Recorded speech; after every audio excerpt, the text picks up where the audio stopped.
You are listening to the Barry Long Seeing the Fact, Session 10 of 12 from his 9-day event on the Gold Coast, March 2000. For more information, visit barrylong.org. I thank you for the many letters that you write to me of love and gratitude, and I can't answer them all. You will appreciate that, but I read them all, and I thank you for them. Whatever you thank me for is a recognition of that inside of you which is worthy of thanks, appreciation, love.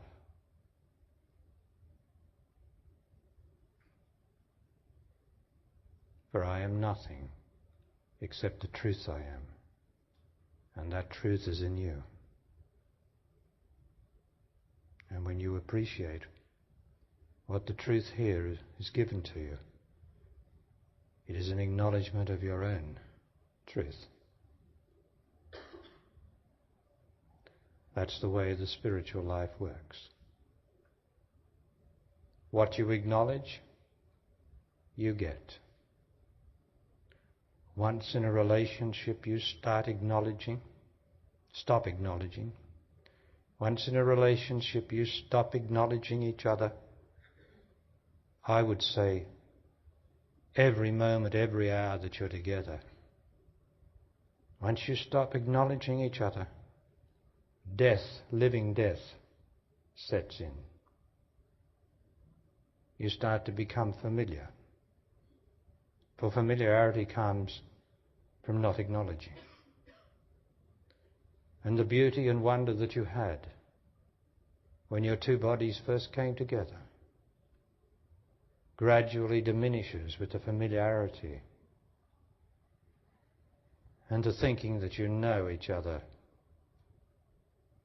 so that you can just acknowledge your work, acknowledge your problems, acknowledge your emotions, and therefore bring those negative things to you because you continued to acknowledge them.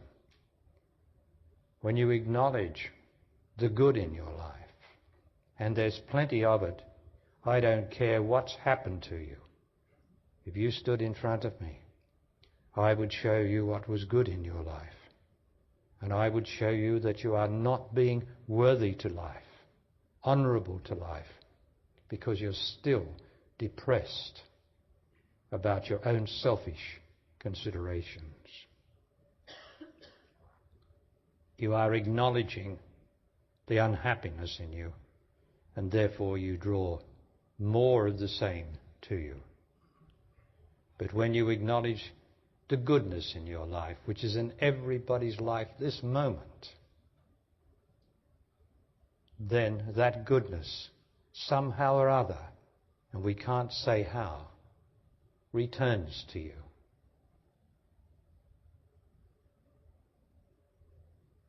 You must acknowledge what you love. And if you truly love life, and who doesn't love life? Every one of us loves life. Then acknowledge it, a gratitude, not for anything in particular, but the whole lot of it, your life, the whole lot of your life. Acknowledge the whole of it. But the human mind is such a divider, such a spoiler, that it likes to select the negative in the life, the living life. Does it not? Does it not focus on your problem, on what you're depressed about, on what happened that disturbed you? Does it not keep going back to that, going back to that? When the whole of life is hardly that. I mean, you are breathing. That's part of your living life. You are breathing. What a wonderful thing. I don't know whether you've ever been sort of asthmatic or something like that, where you didn't know that you could take your next breath. My God, then you would know how beautiful it is to breathe. Alone to breathe. And to walk upright and sprightly. To be able to move your body. Because there's people here that can't. How wonderful it is to be mobile. Because when it's taken from you, you'll know what it's like to lose it. So I'm talking about the simple things to acknowledge. My life is good. And if you bring unhappiness into your life through your selfish actions and your stupid decisions and wrong choices, then you've made it. And you'll have to acknowledge that. And until you can stop acknowledging your depressions and unhappiness as the major function in your life, you're going to bring it to you. More and more of it. More loneliness. More escapism, trying to escape from yourself. That's what happens when you acknowledge your emotions as the greater part. And that's what you do until such times as every hour you've just got a subconscious, which is really an unconscious movement out of gratitude. Of gratitude for what you have now, this moment. That's the love of God. But God is all. God is nothing in particular. God is nothing in particular whatever. And if you objectify God, you miss the point of what God is. God is everything. Everything now that is good. And what about the bad? What about the not so good? What about the emotions and the unhappiness and the crying and the broken hearts? Isn't that God too? No. God is only good. That's man-made and woman-made. Oh, don't put that on God, please. You made the choice that made you unhappy. You're the one that did it. Or if I'm unhappy, I'm the one that's doing it. Not God, for God is only good. And that's the error in man and woman. They think their emotions are God-given. They think their negativity is God-given. It's not. It's all made by man and woman's wrong choices, wrong attitude, wrong positioning, wrong everything, thinking. God is only what is good. And my life is good. The whole of my life is good. So the whole of my life is God.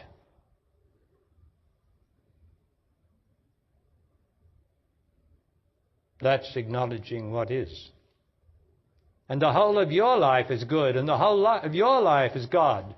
But you want to focus on man-made and woman-made things, such as depression and unhappiness and loneliness. And because you can't face the fact of death, if you start mourning over the one who's dead, you can't face the fact that everything dies and you've got to do something, and you've got to hold on to the dead.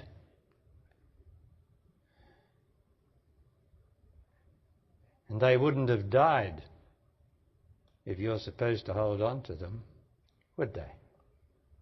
But then it is human nature to be selfish and hold on vigorously even to that says, free me, let me go, let me go. No, you can't go, I'm too lonely, I'm too unhappy. And so you hold back something, and you'll never be free.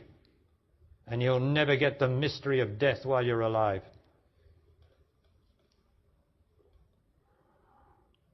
The mystery of death is life now. Now, this moment.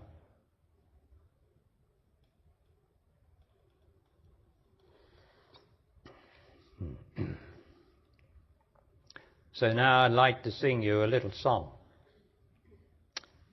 It's from my Songs of Life tape. And if you don't have my Songs of Life tape, I suggest you get a copy as fast as you can. Because I'm one of the few people in the whole world who's ever written anything, who lives every moment what I have written in songs or poems.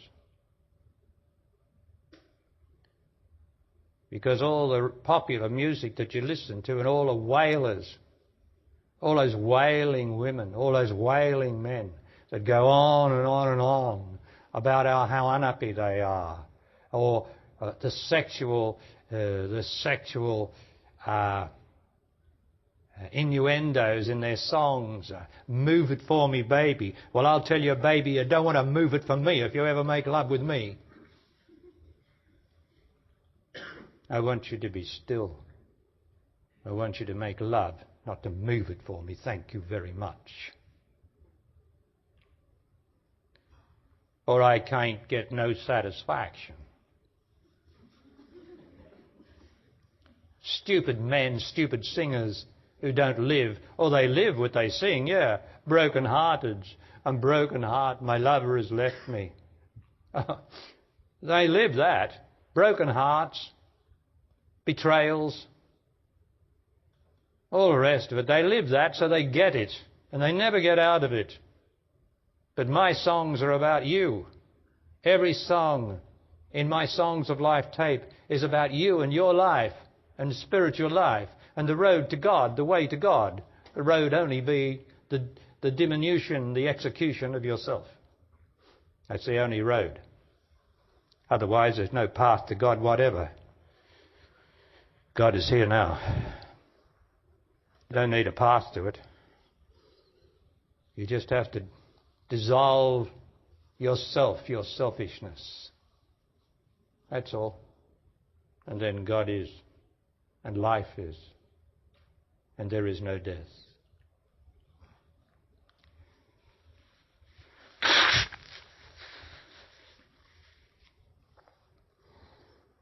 Now, this little song is called The Place of the Sinking Heart.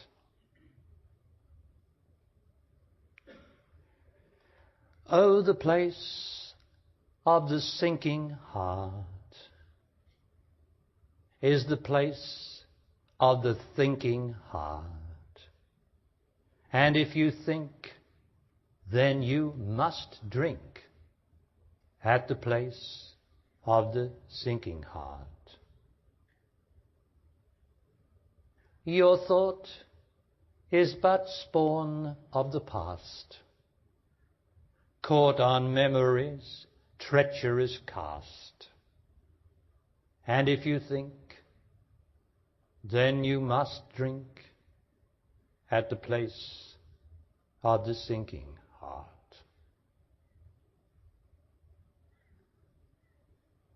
I'm going to sing it again. Oh, the place of the sinking heart is the place of the thinking heart. And if you think, then you must drink at the place of the sinking heart. Your thought is but spawn of the past, caught on memory's treacherous cast. And if you think, then you must drink at the place of the sinking heart.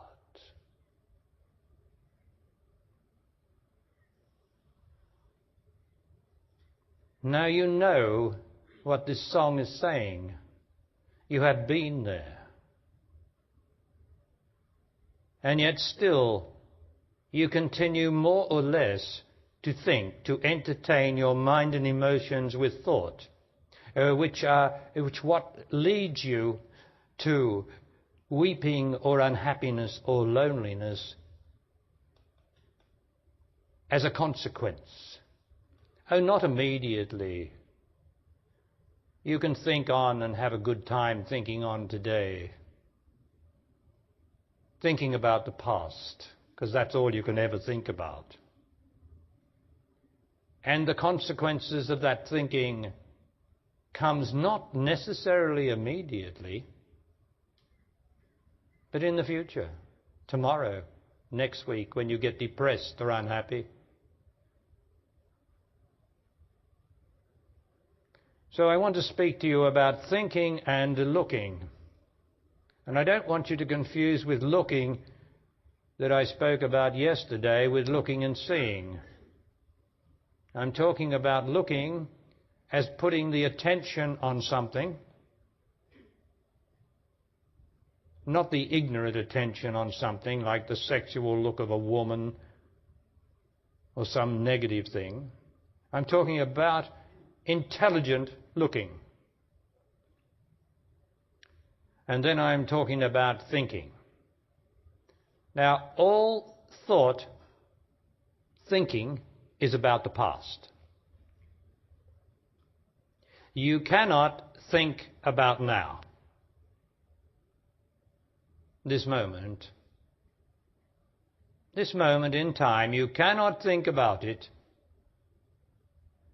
but you can think about the past. As soon as you take one thought now, you're in the past. You're not conscious. You're not here.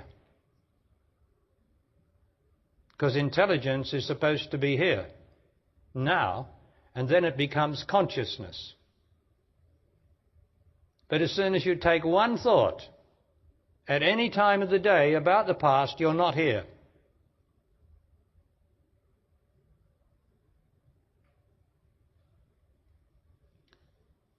And sooner or later, not very long, if you start thinking about the past, the divided mind, which is always looking for the unhappiness, will lead your thoughts into thoughts about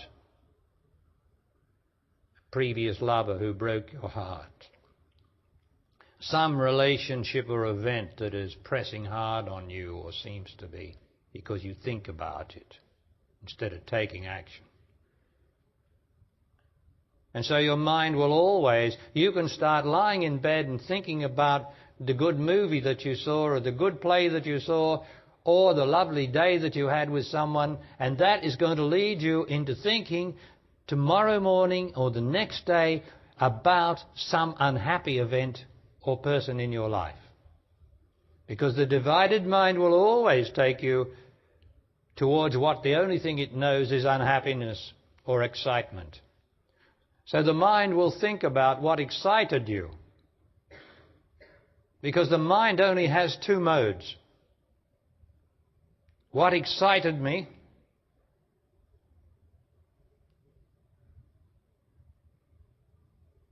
and what depresses me. Anything in between quickly becomes boredom. Have you noticed? The mind lives off some sort of excitement, and we, because we are frontal creatures, because we have minds, we need to have entertainment. And there's nothing wrong with entertainment as long as it does not become the major thing in our lives. And the truth in us soon informs us when entertainment is becoming excessive. And the truth in us will, by its very presence, suggest that there must be some sort of willing and not to go into excess of entertainment. But there is nothing wrong with entertainment as long as you don't get excited about it.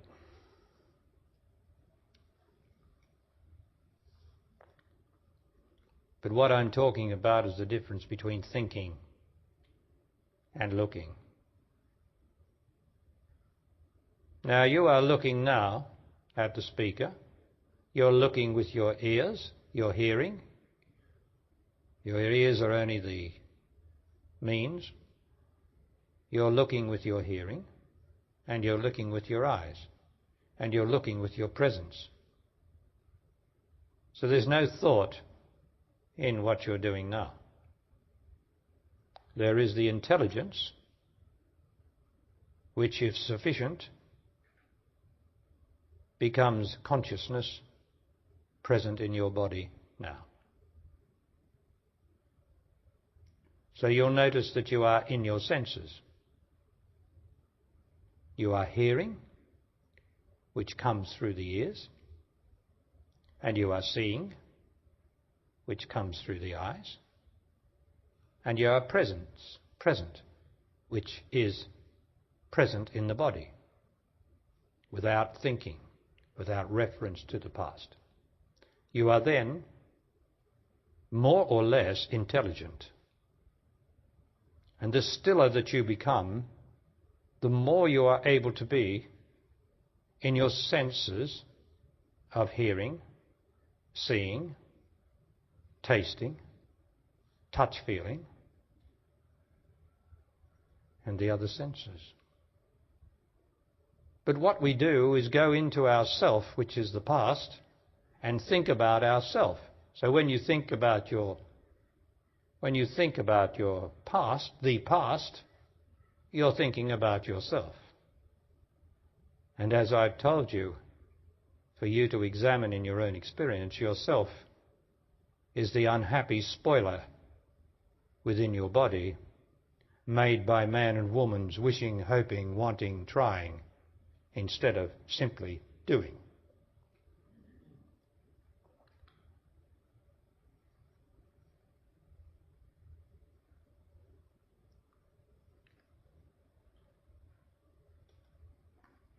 Now, you cannot look if you are emotional.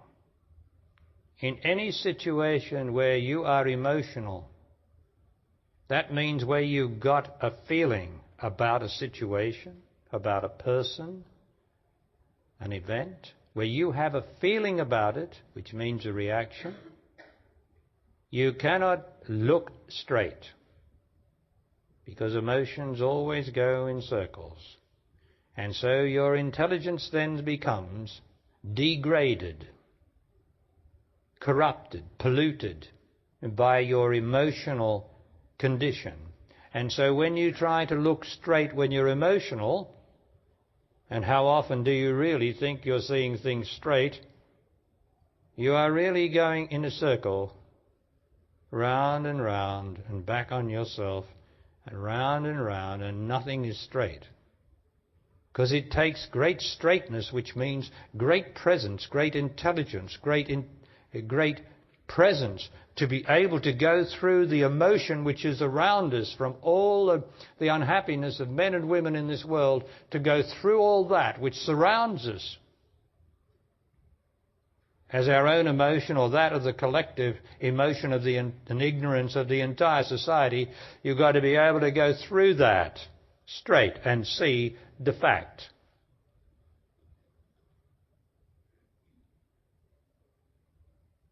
Now, the fact is not an interpretation, because emotion's always interpreting. If you're emotional, you're interpreting events. That's what makes you emotional, because you can't interpret events. You have to see the fact in the event, and then that reveals what is true in the situation, or that fact.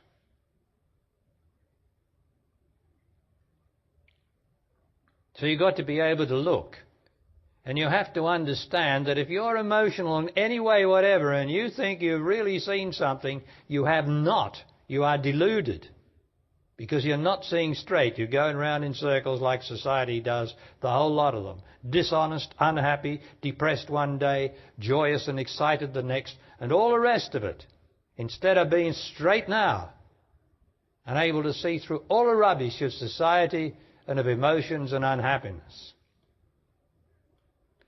And that, as I say, takes enormous presence to really see through to the fact. And the more that I can practice seeing the fact by giving up my emotional interpretation of things, the more that I can see the fact in my everyday life, in every moment of my life, it is then possible to see the truth. But you cannot see the truth until you see the fact. That's the law. That's how it is. But people come and want to get the truth from me and go to masters and everything hoping to get the truth. And all they get is a change of mind which they think is the truth. Because the whole life does not change. It only changes to the mind's satisfaction when any change occurs. Any change that is the truth comes from the truth. It's absolutely forever and ever and ever and never changes again. That's the truth. But so many people go to different masters and different things and come to me as well and have a change of mind, which is so refreshing to have a change of mind. But does it endure? Does it endure forever, or do you go back still thinking about the good old days, thinking about the love that you made last time, how good it was, against the love that you're making now? Well, that's pure interpretation and pure expectation and pure ignorance. You cannot compare any moment now with a moment before. I know you think you can. I know the whole human race thinks you can, but you can't do that. It's not real. It's not the truth. And of course the whole human race does not see the fact and does not certainly see the truth. The only time the human race sees the fact is when there is personal self-interest and personal gain and getting there. Business is a good example of it. As long as you run a business to gain, then the businessman, even though he could be an emotional wreck, which is unusual because in the business part of it he can't be an emotional wreck or he wouldn't be able to do any business. So he keeps the emotional wreckage for his wife and family and his friends. But he keeps to the fact of his self-interest. He keeps that and therefore clears the path to his greed and unhappiness. He keeps those out here, but they infest him because he worships something that is not true. But he can do that.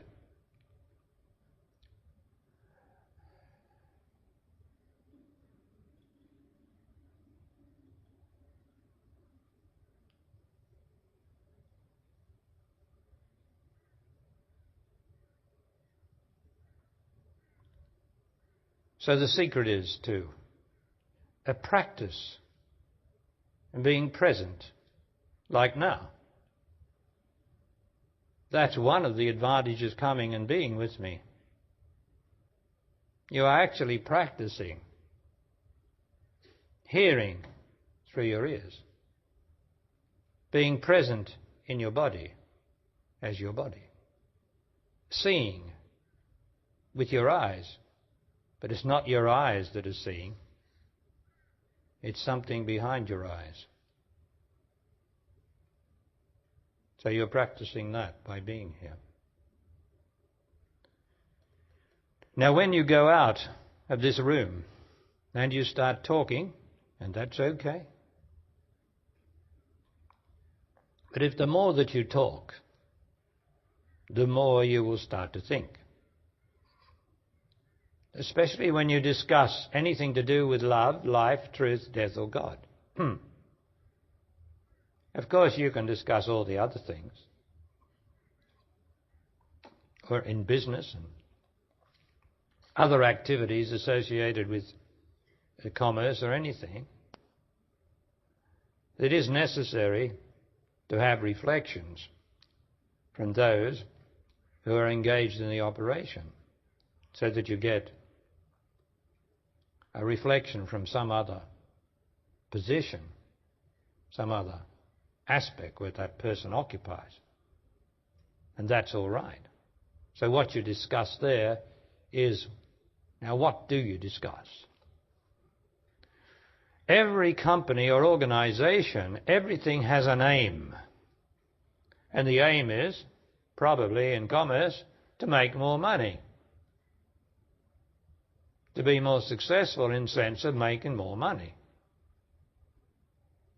And so everyone in commerce is supposed to work towards that aim. And that's right. If you're working for someone, you find out what the aim is, and you work towards that aim if you're part of the team. If you want to be a maverick, then you don't, and that won't work for long because they'll sack you or get rid of you. You work towards the aim. And that's all right. And you discuss there. Someone puts forward an idea, and you look at it, and you say, yeah, that looks as though that might work. And then someone starts going off, putting in their emotional interpretation of things. And you'd say, what are you saying?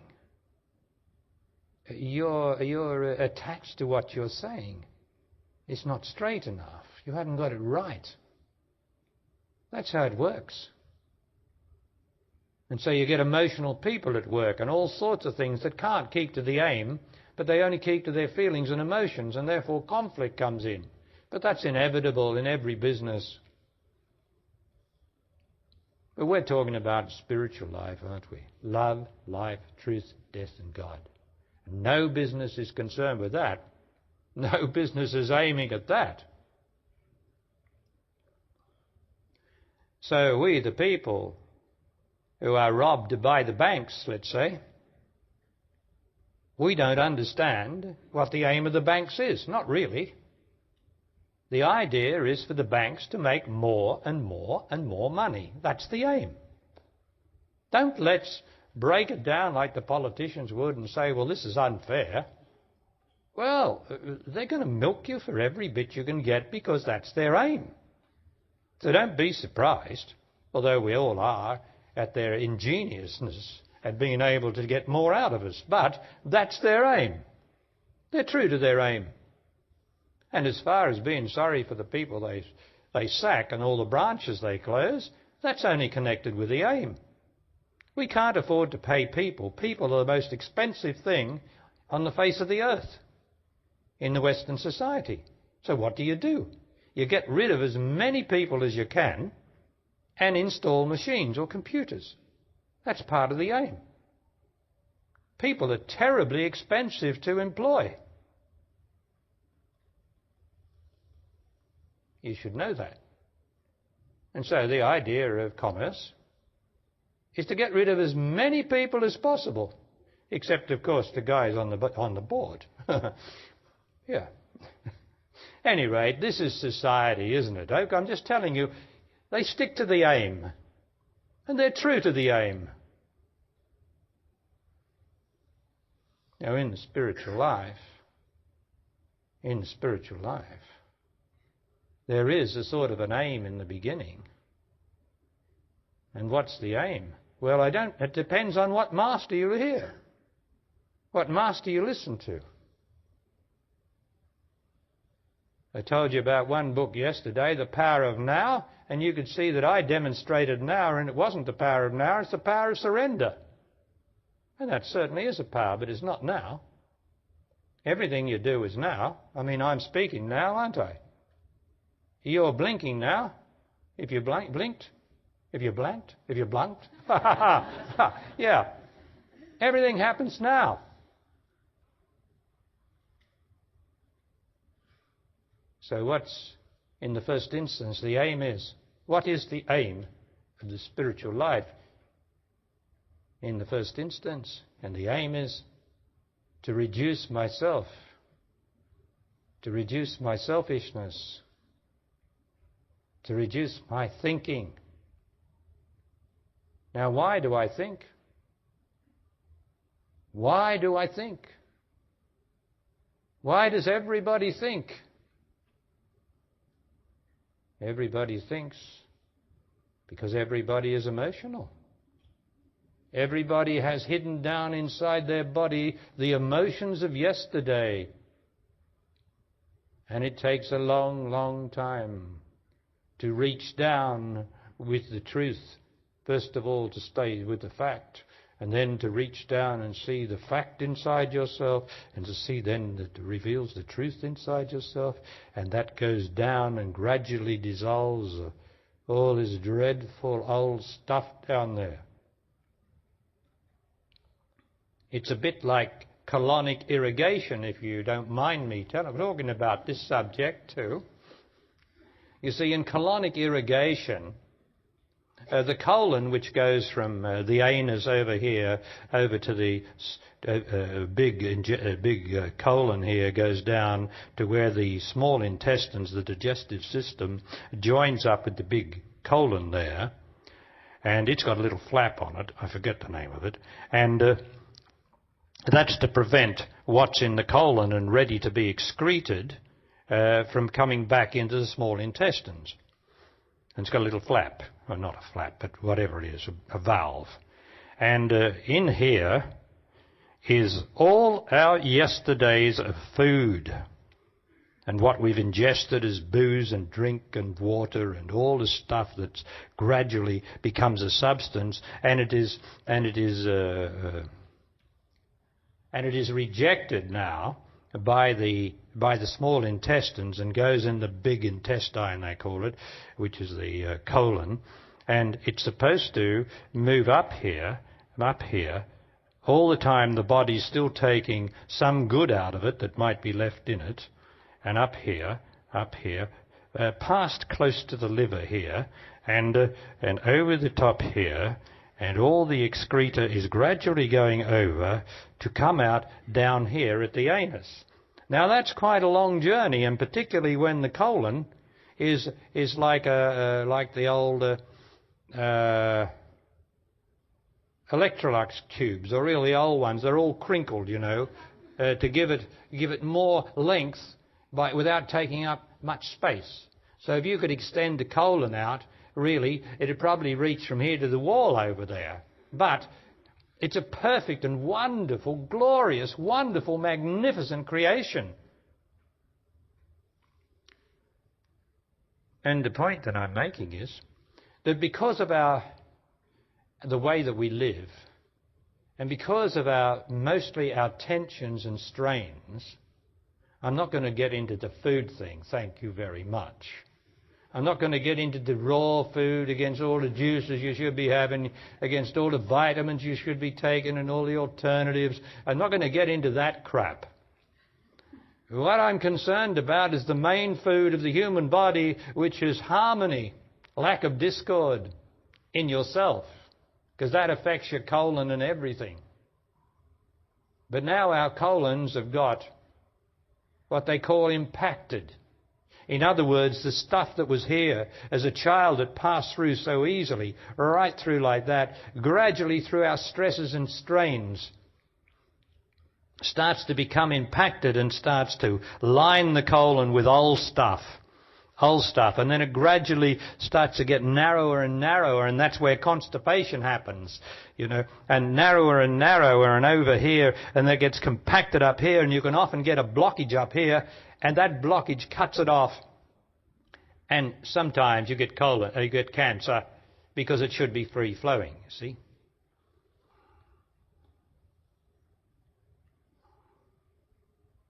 And that's an analogy of the spiritual life, where everything in existence takes its rise from some reality in the spiritual life.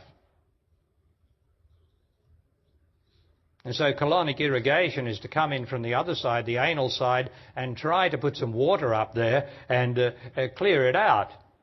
But my goodness, when you get over here, it's so compacted that the chances of really clearing it out are not great. So the idea with the spiritual life is to gradually clear yourself out, which is constricting yourself, your unhappiness, your emotion, which constricts your psychic flow, which is supposed to be just the same. You see, you ingest life. It goes through the process of digestion of life through the small intestine. It's a clear flowing thing, but unless you have tensions and unhappiness in you, it's not so clear flowing then. And then it goes down and down into yourself, and you're supposed to have this psychic flow, this glorious, invisible psychic flow. No blockage, no thinking to stop the beautiful psychic flow which comes from the deep psyche inside, the pure psyche inside your body. So we're talking about something that comes up. We're not talking about the physical mechanism which takes its rise from that.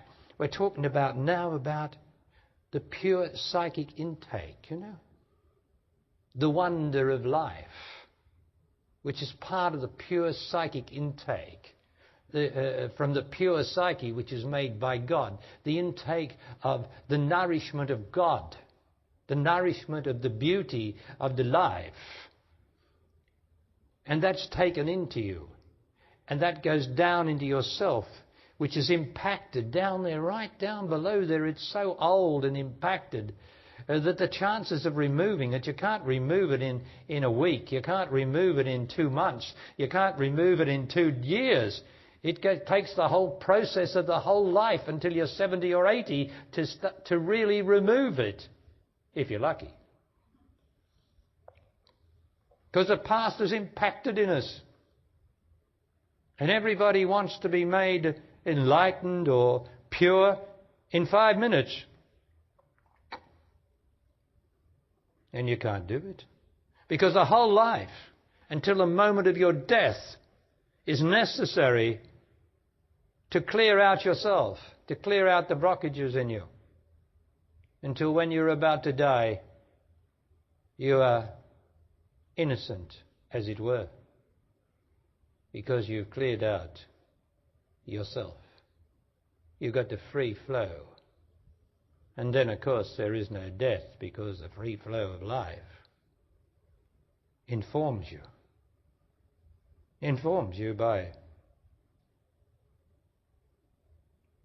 by transmission or something, by presence, that there is no death, and you no longer fear death.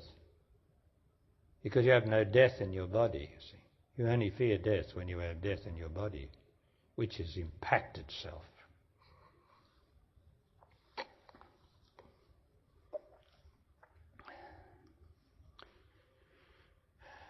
Now all of us are caught in a society. We are all caught in a past, an historical past of our society, of the human race. And so we all start off impacted to begin with. Even the newborn child is impacted, not in the physical colon, as it were, but impacted in the self, because the sins of the fathers and the mothers unto the 50th and 1000th generation shall fall upon the children. And we are the children. And we are impacted with the ignorance of our society since it began. So it's not easy. And each of us has the burden that we picked up as a child when we were born. You have to take your share of the burden of human ignorance. Now, I know everybody thinks how lovely it is and the big celebration when the child's born, but I wouldn't bother celebrating if I were you. I would see the beauty of the birth, I would see the beauty of the little body, I would see the sheer beauty of the little child, the child's body. But you don't see what's inside it. That everybody that's born must take up its share of human ignorance, which has been put there by man and woman without the knowledge or love of God or truth, who could not see the fact because all they wanted was their feelings and emotions, and therefore twisted the pure psyche into the psychic, which now runs most of our lives through feeling. So you don't start off pure at all. It is the beautiful body created by God which starts off pure, and you can see it in every child, the beauty of that little body, the beauty of the hair, the sweetness of it, the flesh, the bottom, the hands, the feet. Everything is so beautifully made, like the little calves that are born, or the little rabbits or anything, or the little dogs, everything is so beautifully formed by God. Who else do you think formed it? The scientists? Do you think the scientists know what they're doing? No. Everything natural is formed by God, the creator of this wonderful, wonderful, glorious planet, even though it's only a sensory planet. What a magnificent creation. But all the error in it is made by man's and woman's minds and emotions, which they thought, oh, it doesn't matter. Doesn't matter. It's gone somewhere. They don't even think it's gone anywhere. The only thing is it's gone into the psyche, just inside the body, where everything is preserved.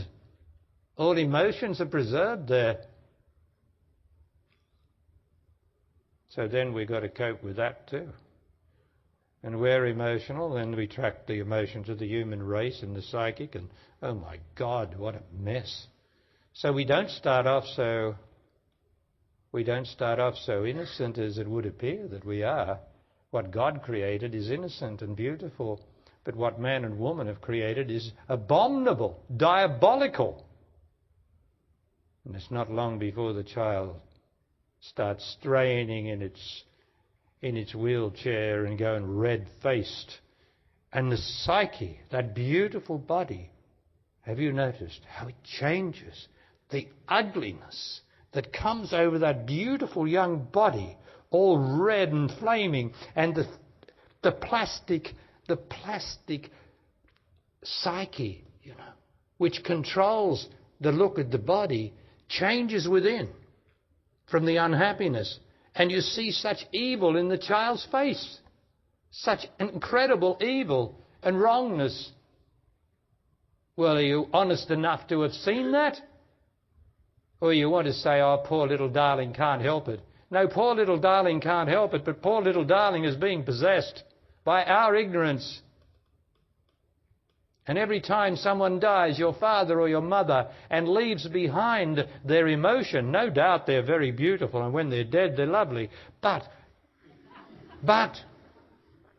what do they leave behind? What are you going to leave behind? Are you going to leave your emotions behind, or are you going to leave nothing behind for the poor little children to have to take on from you? You're going to die innocent, where there's nothing in you? And so be a true lover of humanity, that you would sacrifice yourself for the greater good of the people or the children. Now that's love. But what does society know about that? Well, you know about it. You know about it. And that's the purpose of this existence. So that you gradually give up and die to what man and woman have treasured as their love, their emotions, and you stand against it. And you say, no, no, no, I want something that is worthwhile, and I only know it's to do with love, life, truth, death, and God. And I cannot discuss that. I have to do it. And how do I do it? Well, the first thing is I've got to give up my anger, my resentment, my wanting, my competing, my jealousy. I've got to give all that up, because that's going on forever in this society.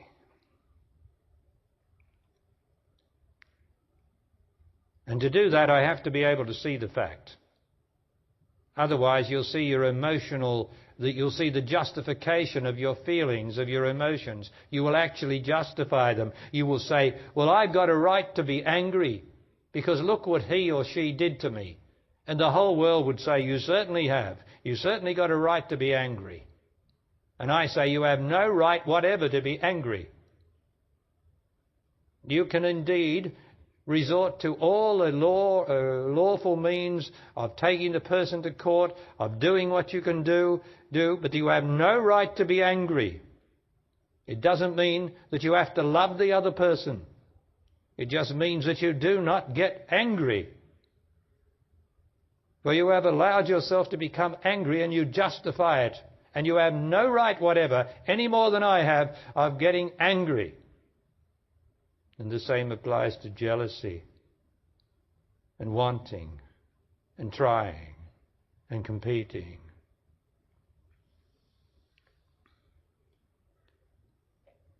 So to get rid of anger, you have to see the fact. What am I angry about? Now we're down to it. Are you getting it? What am I angry about? And you have to be terribly honest, because your mind and feelings will justify that you have a right to be angry. But you have to be stronger than that and know that anger is not a virtue and anger is not a right. It's an imposition. It's a selfish application of yourself. What are you angry about when you get angry? You're angry because somebody has crossed your will and you can't get your way. So you get angry. Well, haven't you seen life? Don't you know that there's all these thousands of millions of wills, all striving for self-satisfaction? How did you ever think that you weren't going to be crossed in your particular will? It is the way of life for you to be crossed. And also that's how God serves you, to send you another force that prevents you from getting your way.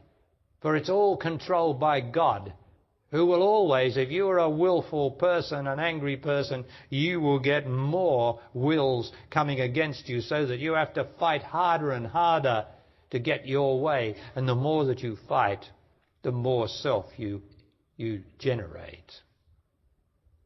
And the more opposition you have. And the more chance you have of a heart attack or the wrong choice of a man or woman and all the things that go wrong with people's lives. So I want to know every time you get angry, I want you to tell me inside without saying a word, what the hell are you angry about? Because you want the impossible? We get angry because we can't do the impossible even. That's how stupid we are. If a thing's impossible to do, then it's impossible to do now. It mightn't be impossible tomorrow, but that's a different matter. You're getting angry because you can't do what's impossible. Now that's stupidity. You get angry because you want your way. Well, you must give up that. And resentment. You hold the things against people in your subconscious. Down there in the compaction of yesterday, in the blockages of yesterday, you resent people because you haven't heard me. I'm not saying that everyone here hasn't heard me. But many people listen to me and don't hear me. And in one of my tapes, I think it's my meditation tape, Start Meditating Now, I tell you what to do to get rid of your resentment is to free your prisoners. Everybody's walking around with prisoners in their chest, emotional prisoners. Oh, you think you're all right, when it's a lovely day and you're walking around and you've got all these prisoners in your chest. Someone that did something to you 10 years ago, some previous lover, all little emotional entities in your chest. They're in prison in your chest. And they come and assert themselves from time to time in your brain and your feelings. And you are a slave to these prisoners that you keep in your chest, in your body. Instead of opening up the gates and let everything go and be naked and say, I have no place for anything else inside of me. I can have nothing inside of me. But that's very rare, isn't it? We all love to hold our prisoners of the past. And then, of course, what happens? You can't help thinking about them because they're in your body. And from time to time you'll think about what they did to you. And you'll think more and more about it and justify how resentful you are and justify it. And you can't forget them because you're always thinking about them and because you've got them there close to you, imprisoned. You see, this life is not what you think it is at all, this living life. It is all a psychic life. There is nothing in your body. Your external actions are nothing. They're worth that, like mine are. It comes from within. You're either psychically possessed in one way or another, You're psychically possessed by resentment, by anger, by jealousy, by wanting, by trying. All these are psychic possessions because your body doesn't want any of them. All your body wants is food when it needs it, or rest when it needs it, or the comfort of the love of some other body. It doesn't need much. It's the inner psychic thing that's possessed us. It's what needs it all and spoils everything.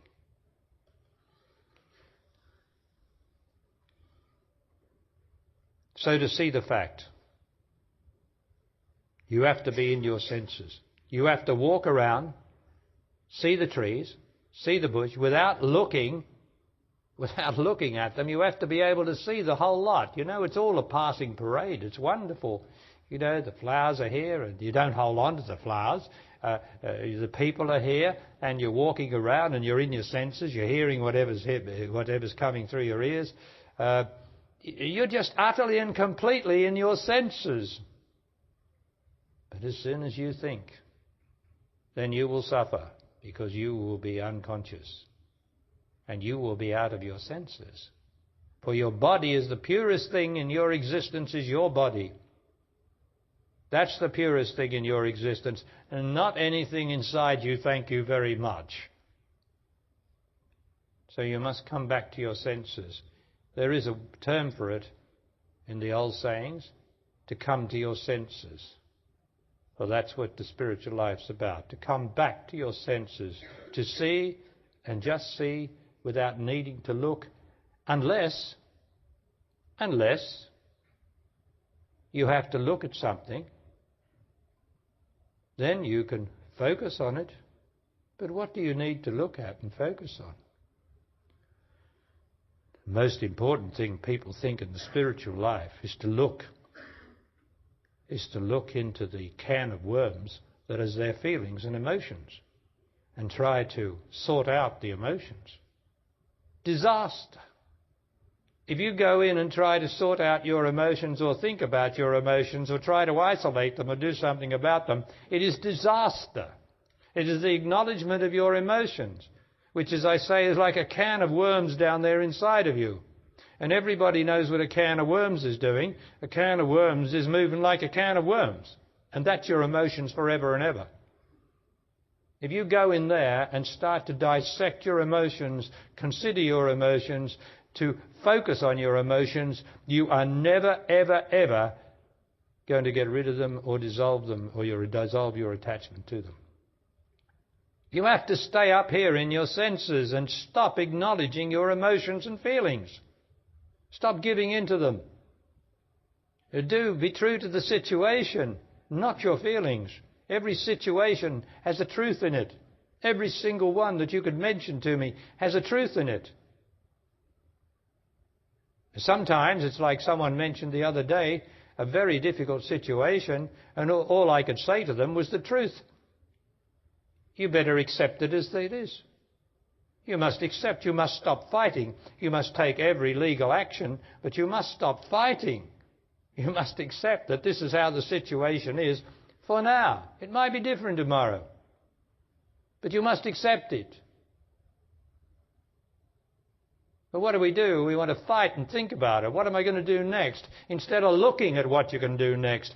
And if you look at what you can do next, you won't be looking for long. You'll see that you've done everything that you possibly can up to now. And so you rest. You don't have to look anymore. But 5 minutes, an hour's time, you can look again, because this life is always moving on.